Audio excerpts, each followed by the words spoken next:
નમસ્કાર, આપ જોઈ રહ્યા છો નિર્ભય ન્યૂઝ અને હું છું આપની સાથે રિધિ. આજે એક મુદ્દો ચર્ચામાં આવ્યો કે એક પોલીસ કોન્સ્ટેબલ છે, એમને રાજીનામું આપી દીધું છે, પરંતુ હજુ સુધી એ રાજીનામું સ્વીકારવામાં નથી આવ્યો. એમને લોકોની સેવા કરવા માટે હવે આમ આદમી પાર્ટીમાં જોડાવું છે. પરંતુ આજે સવાલ એ પણ થયો કે એમણે મીડિયા સામે પોતાની વાત રાખી, અચાનક પોલીસ આવી એમને ઉઠાવી ગઈ. હવે આખો મામલો શું છે, એમને આમ આદમી પાર્ટીમાં કેમ જોડાવું છે, તેમની ચર્ચા કરવી છે.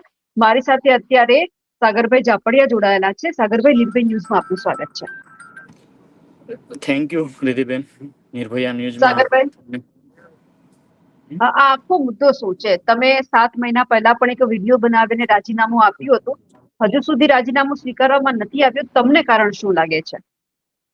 એમ કહેવાય ને કે ભ્રષ્ટ ભાજપ જે છે ને એમને તેલ રેડાય છે કે આજનો યુવા કે જે જાગૃત છે, જે ખરેખર કાયદા જાણે છે, એમને ખરેખર ખબર છે કે આ જગ્યાએ અત્યાચાર થાય છે, અન્યાય થાય છે, ભ્રષ્ટાચાર થાય છે. જો કે આજનો યુવાન રાજનીતિમાં આવશે તો એમને ખબર છે કે એ અવાજ ઉઠાવશે, એ સહન નહીં કરે.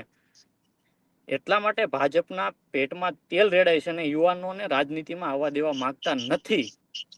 એક તાનાશાહી જેવું શાસન કરવા માંગે છે ને એટલા માટે. તમે જયારે 7 મહિના પહેલા રાજીનામું આપવાનું વિચાર્યું ત્યારે તમે શું નિર્ણય કર્યો તો આમ આદમી પાર્ટીમાં કેમ જોડાવું છે? તમારી સામે કોંગ્રેસનો પણ ઓપ્શન છે. એમ કહેવાય ને કે આમ આદમી પાર્ટીનું અત્યારે આપણે પંજાબમાં સરકાર છે, તો ત્યાંનું શિક્ષણ જે 26 નંબરે હતું એ આજે 1લા નંબરે છે. ખેડૂતોને ફ્રી વીજળી મળે છે. સરકારી હોસ્પિટલો છે એમાં સારામાં સારી સારવાર મળે છે.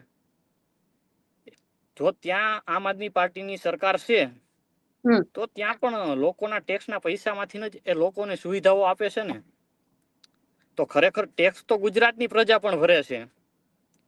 તો ગુજરાતના ખેડૂતો છે એમને ખરેખર આ બધી સુવિધાઓ મળવી જોઈએ. જીવન ધોરણ ઊંચું લાવવા માટે સરકારને આ બધું કરવું જોઈએ. તો એ ટેક્સના પૈસા ભ્રષ્ટાચારમાં જતા રહેશે. ભ્રષ્ટાચારમાં ના જતા રહે ને એટલે આમ આદમી પાર્ટી સાથે મળી અને એક નવી જ વિચારધારા, ભાઈ જે પંજાબના ખેડૂતોને મળી શકે છે, ત્યાંના નાના લોકો છે એમને સારામાં સારી સરકારી હોસ્પિટલમાં સારવાર મળી રહે, તો એવી સુવિધાઓ આપણે ગુજરાતમાં શા માટે ન કરી શકીએ? એ તો કરવાની છે તો ખરેખર જનતાના પૈસામાંથી જ ને. કોઈને ગીસાના તો પૈસા વાપરવાના નથી. પણ સાગરભાઈ, હજુ આમ આદમી પાર્ટીને સત્તામાં આવતા ખૂબ વાર લાગશે, કારણ કે જે રીતે અત્યારે આમ આદમી પાર્ટીના ઘણા બધા લોકો એવા છે કે તમે જોયું કે લડતા જોયા છે, પછી એમની સામે કેસ થઈ જાય છે, ભારતીય જનતા પાર્ટીમાં જોડાઈ જાય છે, તો પછી આ રીતે આમ આદમી પાર્ટી કઈ રીતે સત્તામાં આવશે અને તમે જે વિઝન રાખ્યું છે એ કઈ રીતે પૂરું થશે? એ તો હવે ગુજરાતના ખેડૂતો પણ જાણે છે અને યુવાનો પણ જાણે છે. હવે ભાજપનો જે અત્યાચાર રહ્યો ને એમનો અંત છે એમ કહેવાય. અને આજે નહીં તો કાલે આપણે સત્યની લડાઈ લડી રહ્યા છીએ. આજે નહીં તો કાલે વિજય તો મળશે જ. આજે નહીં તો એના પછી, એના પછી નહીં તો એના પછી. સત્યની લડાઈ ક્યારેય હાર થતી જ નથી. સત્યની લડાઈની પણ સાગરભાઈ, લડવા માટે તમારી પાસે કોઈ હોદ્દો હોવો જોઈએ. કાર્યકર્તા છે તો એમની એટલી વાતો સાંભળવામાં નથી આવતી. એ તમે પણ જોયું છે કે તમારે લડવું છે સત્તાની સામે, કે જે પક્ષ છે આખો જે અત્યારે બની બેઠેલો છે અને જે ભ્રષ્ટાચારના સાથ ક્યાંક આપી રહ્યો છે, તમે એની સાથે લડવા માટે નીકળ્યા છો. હવે તમારે આમ આદમી પાર્ટીમાં જોડાવાનું છે, તો કોઈ નેતા સાથે વાતચીત થઈ છે કે તમને કોઈ હોદ્દો આપવામાં આવે કે તમારે 2027 લડવું છે? હવે એ તો આમ આદમી પાર્ટી નક્કી કરશે. એમાં એ બાબતે તો હું કાંઈ નહીં કહું. અને જો કદાચ મને આમ આદમી પાર્ટી એક યુવાન તરીકે લડવાની તક આપશે, અને કદાચ હું જસદણ વિછ્યા વિસ્તારનો રહેવાસી છું, અને કદાચ જસદણ વિછ્યાના ખેડૂતો છે, જેમ ગોપાલભાઈ માથે એમ કહેવાય ને કે વિસાવદરના ખેડૂતોએ હાથ મૂક્યો ને આજે વિધાનસભામાં ગર્જના કરે છે, એ એક પૂર્વ પોલીસ કર્મચારી છે. અને કદાચ જસદણ વિછ્યાની જનતા અને મારા ખેડૂત જે માય બાપ છે મારા ઉપર હાથ મૂકશે અને કદાચ પાર્ટી જો તક આપશે તો લડી ભી નાખશું, એવું નથી. પણ પાર્ટી જે નક્કી કરે એ બાબતે વિશેષ હું નહીં કઈ કહું. પાર્ટી જે પણ નક્કી કરે. સાગરભાઈ, હા, તો લાગે છે કે તમે ગોપાલ ઇટાલિયાના નકશે કદમ ઉપર ચાલતા હોય? હું આમ આદમી પાર્ટીની જે વિચારધારા છે ને ખરેખર નાના વ્યક્તિને, ખેડૂતોને જ્યાં જ્યાં અન્યાય થાય છે, તો ખરેખર અટાણે અવાજ કોણ બને છે ગુજરાતમાં? અત્યારે હરેક જગ્યાએ ખેડૂતોના ખેતરમાં જે વીજ પોલ નાખવામાં આવે છે, તો આંદોલન કરતી હોય ને તો એક આમ આદમી પાર્ટી જ છે. કોંગ્રેસની ભાજપ સાથે મિલી ભગત છે. તમે એમ કહો કોંગ્રેસ હતું, પણ કોંગ્રેસની મને ભાજપ સાથે મિલી ભગત લાગે છે. એના કારણે હું એનામાં ના ગયો. અને થોડુંક વધુ સંઘર્ષ છે આમ આદમી પાર્ટીમાં, તેમ છતાં મેં ત્રીજું ઓપ્શન પસંદ કર્યું. પણ સાગરભાઈ, તમારા ધ્યાનમાં એ પણ આવ્યો છે કે તમે વાત કરી જસદણ વિંછિયા માટે જો તમને આપે તો તમારે લડવાની ઈચ્છા છે, પણ અમારા સૂત્ર તો એવું કહે છે કે જસદણ વિંછિયા લડવા માટે તો બીજા કોઈ નેતા મહેનત કરી રહ્યા છે. 100% ત્યાં આમ આદમી પાર્ટીના યુવા પ્રમુખ બ્રિજરાજભાઈ સોલંકી એ લડાઈ લડી રહ્યા છે ને. બ્રિજરાજભાઈ સોલંકી જે રહ્યા એ ગુજરાત યુવા પ્રમુખ છે. એમને આખા ગુજરાતના યુવાનું બધાને પ્રભાવિત કરવાના હોય છે કે યુવાનોને પાર્ટીમાં પક્ષમાં જોડીને કઈ રીતથી મજબૂત બનાવવો. અને ખેડૂતો માટે પણ સતત જસદણ વિંછિયામાં એ લડતા આવ્યા છે. પણ એમ કહેવાય છે ને કે લડત માટે કોઈ સરહદ કે સીમા નથી હોતી. એ ભાવનગરના છે સત્તા એક યુવા તરીકે જસદણની લડાઈ લડી રહ્યા છે, અને જો કદાચ પાર્ટી એમને ટિકિટ આપશે તો એમની સાથે ખંભાથી ખંભો મેળવીને એમને વિજય બનાવવા માટે હું મારા લોહીનું પાણી એક કરી નાખીશ, એટલી મહેનત કરીશ. સાગરભાઈ, તમે 7 મહિના પહેલા રાજીનામું આપ્યું. આ તમે કોને કોને જાણ કર્યું હતું ને અત્યાર સુધી ક્યાં અટવાયેલું? તમે ડીજીપી સુધી વાત કરી છે આ બાબતે? ડીજીપી સાહેબને મેં લેખિતમાં અરજી આપેલી છે આ ચોથા મહિનામાં કે ખરેખર મારું રાજીનામું મંજૂર નથી થતું, પ્લસ મને આવી ધમકીઓ આપવામાં આવે છે કે ખોટા કેસમાં ફસાવી દેવાની, ટૂંકમાં ડરાવવામાં આવે છે. પણ હું એક એમ કહેવાય કે નીડર સૈનિક છું. હું એ લોકોના ધમકીથી ડરવાનો નથી. પણ આ ધમકી કોણ આપે છે તમને? પોલીસ અધિક્ષક સાહેબ શ્રી દ્વારા મને ધમકી આપવામાં આવી હતી, મને તથા મારા પરિવારને. અને આ કયા સમયની વાત છે? ત્રીજા મહિનાની.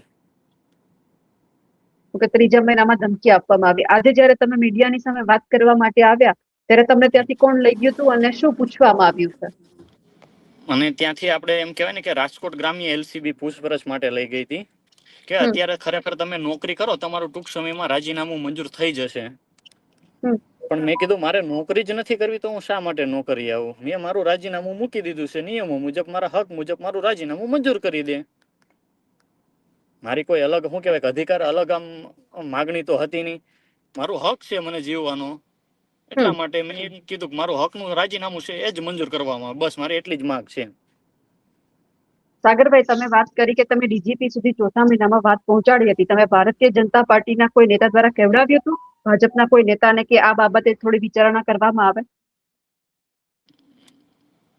ના, એ બાબતે નથી કીધેલું આપણે. તમે લડવાની વાત કરી, તમે ખેડૂતો માટે આ વખતે કઈ કઈ જગ્યા ઉપર લડવા માટે ગયા છો? અત્યારે તો સ્થાનિક લેવલે જ્યાં મને ફોન આવે એ જગ્યાએ હું જઈને લડું છું, અથવા મને કોઈ પણ જગ્યાએ જાણ થાય તો એ જગ્યાએ. કારણ કે હું છેલ્લા 10 દિવસથી જ નોકરી ઉપરથી ગેરહાજર પડી કે મારે ખરેખર નોકરીએ મારી ઉપર એટલું માનસિક ટોર્ચર વધી ગયું હતું. હું ખરેખર નોકરી મારે કરવી જ નથી, તો નોકરી મૂકીને ઘરે આવતો રહ્યો છું. અને ચાલુ નોકરીએ તો હું ક્યાંય લડાઈ લડવા જઈ શકવાનો નથી, કોઈનો અવાજ બની નથી શકવાનો. હવે મારી નોકરી મૂકીને આવતો રહ્યો ને હરેક જગ્યાએ હવે જે જગ્યાએ જરૂર પડશે એ જગ્યાએ જઈને હું ખેડૂતોનો અવાજ બનીશ અને લડીશ, અને મારા અંતિમ શ્વાસ સુધી લડીશ, જ્યાં સુધી એમને ન્યાય નહીં મળે ને ત્યાં સુધી. પણ હવે જો રાજીનામું સ્વીકારવામાં ન આવ્યું તો તમારી પાસે છેલ્લો ઓપ્શન શું હોઈ શકે? રાજીનામું સ્વીકારે કે ના સ્વીકારે, મારો તો એક જ છે કે ભાઈ હું જનતાની સેવા કરીશ, જનતાની વચ્ચે રહીશ, બસ એક જ મારો સંકલ્પ છે. સાગરભાઈ, અત્યારે તમે જોઈ રહ્યા છો કે અનેક એવા નેતાઓ છે કે જે આ જ રીતે જુનૂનથી લોકો માટે લડવા માટે આગળ આવ્યા. અચાનક એવું બધું થયું, એમણે પક્ષ પલટો કરી અને તેઓ સત્તા પક્ષમાં જોડાઈ ગયા. તમારા પણ જાણે છે. કાલ સવારે ઉઠી તમે આમ આદમી પાર્ટીમાં છો, તમે જીત્યા, લડ્યા, નેતા બન્યા, અચાનક તમારી સાથે આવું થયું તો તમે શું કરશો? જો બેન, કોઈ સંજોગોમાં પક્ષ પલટાની તો વાત જ નહીં આવે, કારણ કે આવું લડાઈ અને મારી. આવું આમ આદમી પાર્ટીના અનેક નેતાએ સાગરભાઈ કીધેલું છે. પણ એ તો બેન હું સમય આવે તો કહી શકીશ, કારણ કે હું એમને તો અગાઉનું તો હું તમને ચિત્ર નથી કહી શકવાનો કે હું ખરેખર નથી જ જવાનો એમ. અત્યારે તો હું તમને બોલીને જ કહી શકીશ. એ સમય જતા તમને બધું જાણવા મળી જશે ખરેખર મક્કમ છે કે મજબૂત છે કે નહીં. ગમે એ પરિસ્થિતિ આવશે ને તો એ પક્ષ પલટો નહીં કરે, એ સમય કહેશે, હું નહીં કહી શકું, એ સમય કહેશે. એટલે હવે આગળની રણનીતિ ખેડૂતો માટે લડવાની છે તમારી? ખેડૂતોને, જે નાના માણસોને ન્યાય નથી મળતો ને, કે નાના માણસો જે સતત એમ કહેવાય ને કચેરીના ધક્કાઓ ખાય છે, એ ધક્કાઓ ન ખાવા પડે ને એક ફોનથી કામ થઈ જાય ને એવી સિસ્ટમ ઊભી કરવાની છે. બસ મારી રાજનીતિ તો ફક્ત હું એમ જ કહીશ કે મારી રાજનીતિ એટલી જ હશે કે કોઈ નાનો માણસ મને ફોન કરે ને એક ફોનેથી એમનું કામ થઈ જાય, બસ મારા માટે એટલી રાજનીતિ છે, એથી વધારે કોઈ નથી. પણ સાગરભાઈ, તમને એ પણ ખબર હશે કે ચાલો કોઈ પણ વ્યક્તિએ તમને ફોન કર્યો, પણ કામ તો આપણે સત્તા પક્ષ માટે જ કરાવવાનું હોય છે, એ કઈ રીતે થશે? આપણે કોઈ ખોટું તો કામ કરાવવું નથી. લીગલી હશે એ હરેક કર્મચારીને કરી જ દેવું પડશે ને નહીં કરે તો લીગલી કામ કેવી રીતે કરાવવું એ તો તમને બી ખબર છે, મને બી ખબર છે. આ લીગલી કામ છે એને કરવું જ પડશે. તો એમાં તો બીજો કોઈ પ્રશ્ન નથી આવતો. આપણે લીગલી જ કામ, કોઈ ખોટું તો કામ કરવું જ નથી ને આપણે.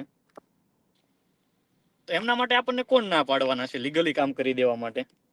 બિલકુલ બિલકુલ સાગરભાઈ, આશા રાખીએ કે તમારું રાજીનામું છે સ્વીકારી લેવામાં આવે. તમે જે અત્યારે ઈચ્છી રહ્યા છો કે તમારા લોકો માટે લડવું છે, આમ આદમી પાર્ટીમાં જોડાવું છે, તમે જોડાઈ પણ જાવ. અને હજુ પણ લોકો તમારી પાસે એવી આશા રાખે કે તમે જે વાત કરી રહ્યા છો એમના ઉપર તમે અડગ રહો. આપ અમારી સાથે જોડાયા, આપનો ખૂબ ખૂબ આભાર. સાગરભાઈ જે વાત કરી છે તેમને લઈ આપ શું માનો છો? શું લાગે છે કે સરકાર કે પછી પોલીસ વિભાગ છે એમનું રાજીનામું સ્વીકારશે ખરા?